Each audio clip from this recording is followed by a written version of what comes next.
자, 오늘 말씀 이제 두 가지 내용입니다. 예수님이 말 못하는 사람을 고치셨어요. 그랬더니 그걸 비난을 합니다.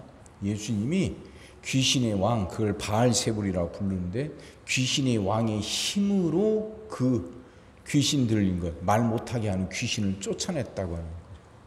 이게 말이 안 되잖아요. 안 들으려고 하는 사람은 어떻게든 트집을 잡아내요. 그리고 안 듣게 하는 그 이유를 꼭 찾아냅니다. 귀신을 쫓아내는데 귀신의 힘으로 귀신을 쫓아낸다? 이건 말이 안 되잖아요. 그러니까 예수님이 서로 싸우는 나라들이 서로 바르게 서겠느냐 이 말씀하시죠. 귀신이란 게 그래도 자기는 나름대로 그 조직이 있는데 그 세력이 있는데 큰 귀신이 작은 귀신을 쫓아낸다? 그러면 귀신들끼리 서로 싸운다는 건데 그래서 그 귀신의 세력이 남아있을 수 있겠느냐. 말도 안 되는 소리 하지 마라. 그 말씀하시는 거죠. 그러면서 이렇게 말씀하셔요. 20절입니다. 그러나 내가 만일 하나님의 손을 힘입어 귀신을 쫓아낸다면 하나님의 나라가 이미 너에게 임하였느니라 하거든요. 여기에 하나님의 손을 힘입어 하죠. 이 말씀이 출애굽기에도 비슷하게 나와요. 원론으로 보면 이제 하나님의 손가락 그러는데 무슨 내용이냐면 모세가 애굽에 가서 10가지 재앙을 일으키잖아요. 피, 개, 리파 해서 쭉 10가지 재앙을 일으키는데 첫 번째 재앙, 피재앙, 나일강이 피로 변하는 겁니다. 나일강 물을 떠왔는데 그게 피로 변해요. 그 기적을 일으키니까 애굽에 있던 술사들이 있죠. 그 애굽에도 이제 그 마술 부리 이런 사람들, 그들도 그 일을 똑같이 해요. 개구리 재앙도 똑같이 일으킵니다. 근데 그 다음부터 이 재앙부터는 애굽 사람들이 그걸 흉내를 못해요. 모세만 할 수 있게 되죠. 그러니까 그 이야기하는 거예요. 처음에는 그래요. 처음에는 사탄도 귀신도 똑같이 하는 것 같죠. 그래서 애굽에서도 첫 번째 재앙, 두 번째 재앙까지는 애굽에 있는 술사들도 똑같이 해요. 모세가 일으켰던 기적을. 근데 세 번째부터는 흉내도 못 내게 되는 거죠. 하나님의 일이 그렇다는 거예요. 하나님이. 지금 그 예수님을 비난하는 사람들에게 그 누가가 지금 그 얘기를 하는 거죠. 이게 아니다 하는 거예요. 그러니까 결국 무슨 말이냐? 듣지 않고 믿지 않으려고 하는 사람들 어떻게든 그가 믿지 않으려는 이유를 찾아냅니다. 말도 안 되는 이유를 들어서 그걸 비난하려고 헐뜯죠. 예수님이 굉장히 능력을 일으키는데 그걸 시기하고 믿지 않으려 하니까 결국 이렇게 말하는 거예요. 예수님이 저렇게 하는데 저게 뭔가 뒤에 뭔가가 있어. 눈에 드러나는 액면 그대로 믿지 마. 자세히 살펴보면 뭔가 문제가 있어. 아마 저 예수도 귀신과 한패할 거야. 그래서 그런 일을 할 거야. 이렇게 말하는 거나 똑같은 의미죠. 그러니까 다시 말씀드려요. 듣지 않으려고 하는 사람들, 믿지 않으려고 하는 사람들은 어떻게든 믿지 않을 수 있는 이유를 찾아내요. 그 이유가 말도 안 되는 거지만 그렇게 이유를 찾아내요. 결국은 믿지를 못하고 끝나고 마는 거죠. 근데 말씀을 들으려고 하는 사람이요. 처음부터 말씀을 듣고 믿으려고 하는 사람은 결국 그 말씀이 들리게 되고 결국 믿게 되는 거예요. 자세입니다. 태도입니다. 태도. 믿으려고 해야 돼요. 그래야 믿게 되거든요.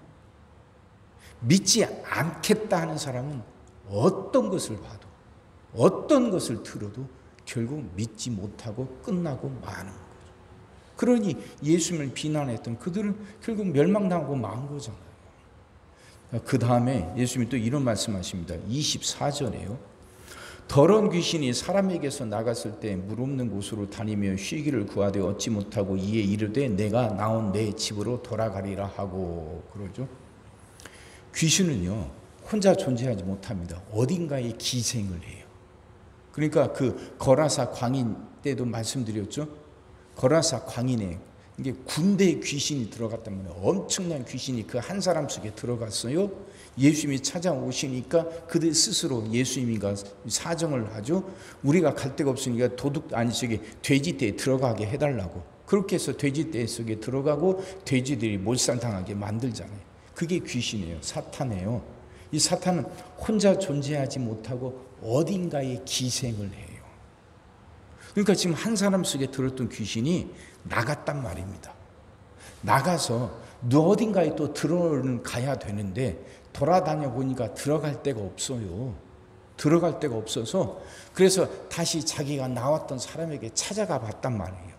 갔더니 귀신이 나가고 나서 그 사람이 온전해지긴 했는데 그 안에 들어있는 게 없단 말이에요. 주인이 없단 말이에요. 그 안에.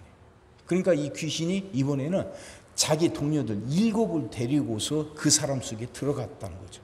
그래서 그 사람의 형편이 그 전보다 귀신이 처음 나갔을 때보다 훨씬 더 안 좋게 되고 더 힘들게 됐다. 그 말씀입니다. 그게 25절이죠. 26절이요. 이에 가서 저보다 더 악한 귀신 7을 데리고 들어가서 거하니 그 사람의 나중 형편이 전보다 더 심하게 되느니라. 이 말씀이 그 의미예요. 자, 이게 무슨 뜻이냐? 사람은 그 마음속에 무언가를 모시고 살게 돼 있어요. 그 마음속에 무언가가 주인이 돼야 돼요. 처음에는 귀신이 들리는데 그래도 하여튼 어떤 사건이든 어떤 은혜로든 귀신이 나갔단 말이에요. 그를 괴롭히고 그의 인생을 망가뜨리던 귀신이 나갔어요. 그래서 깨끗이 청소가 되고 온전해졌어요. 이 사람은 그리고 나서 그냥 그대로 있었던 거죠. 그 마음에 주인이 없었어요. 주인이 없으니까 귀신이 더 많은 귀신을 데리고 들어와서 그의 삶을 더 망가뜨려요. 내 마음속에 있던 악하고 더러운 것들이 나갔다면 이제 내 마음속에 온전한 주인을 모셔야 돼요. 그게 하나님이에요.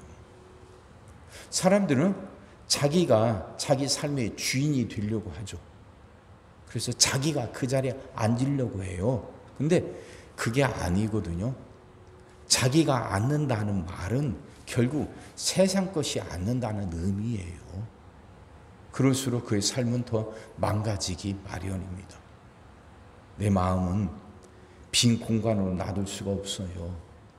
자기가 그 삶의 주인이라고 여기지만 결국 그게 아니거든요.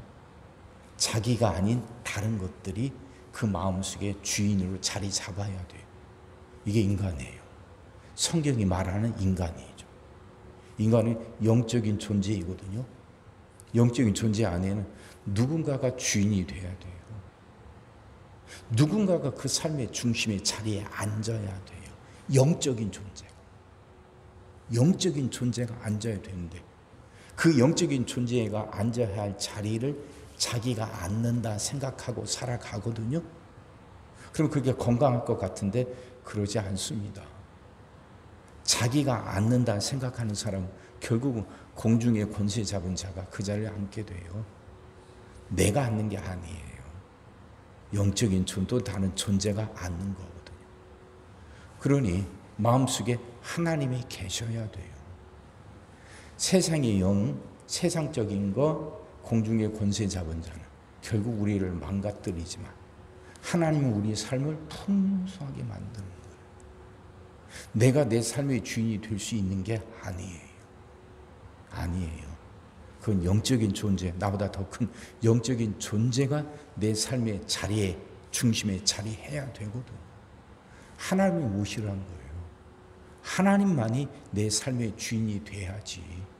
내가 내 삶의 주인이 돼서 내가 내 삶을 이끌어간다? 아니에요. 그건 자기 생각이고 착각이에요. 그렇게 될 때 오늘 본문처럼 그 사람 속에 나갔던 귀신이 다른 7 귀신을 데리고 들어와서 그 삶이 더 힘들어지고 더 그렇게 망가지게 되는 거죠. 하나님을 모십시다. 하나님만이 우리 삶의 주인이어야 돼요. 말씀을 들으려고 하고 믿으려고 하는 사람은 믿어야 할 이유를 자꾸 찾아내서 믿음이 결국은 커져요. 근데 믿지 않겠다고 작정한 사람은 믿지 않으려고 하는 이유를 자꾸 찾아내서 그는 더 하나님부터 더 멀어지게 돼요. 사람 마음에 중심이 다 있는데 그 중심에는 나보다 더 큰 영적인 존재가 자리해야 돼요. 내가 할 수 있는 게 아니에요. 내가 하겠다고 하는 건 결국은 공중의 권세 잡은 자가 그 자리에 앉게 하겠다는 것과 같아요. 주님만이, 하나님만이 내 삶의 중심이 될 때 내 삶이 풍성한 삶이 되고 복된 삶이 되는 겁니다. 그렇게 우리 삶의 중심에 언제나 하나님만 계시도록 그렇게 하나님 붙들고 살아갑시다. 그 은혜가 여러분 모두에게 넘치기를 주의 이름으로 축원합니다. 기도하겠습니다. 사랑의 주님, 말씀이 이해가 되게 하시고 깨달아지게 하시고 은혜가 되게 하여 주옵소서. 믿겠다 마음 먹게 하여 주옵소서.